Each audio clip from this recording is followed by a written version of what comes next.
এইভাবে করে ডাল রান্না করলে মাছ মাংস কোনো কিছুই লাগে না। তো আমি যখন মাছ মাংস খেয়ে যখন বোর হয়ে যাই তখন আমি ঠিক এইভাবে করে ডাল রান্না করি।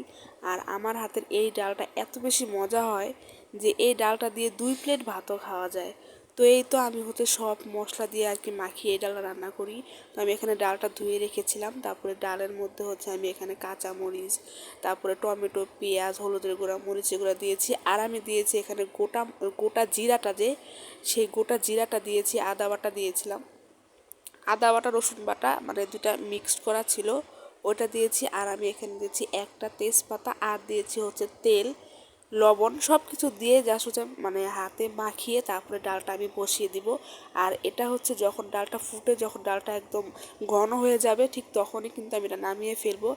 আর এটা বসিয়েই কিন্তু আমি বোম্বাই মরিচ দিয়ে দিয়েছি। এই বোম্বাই মরিচটা অনেক বেশি ঝাল ছিল আর এত গ্রান ছিল যে ডালটা থেকে অনেক সুন্দর একটা স্মেল আসতেছিল। আর এই আমার ডালের ফাইনাল লুক। এটা মানে ডালটা মানে ফুটে যখন একদম ঘন হয়ে আসবে তখন জাস্ট নামিয়ে ফেলবো। এটা জাস্ট আপনারা একবার ট্রাই করবেন।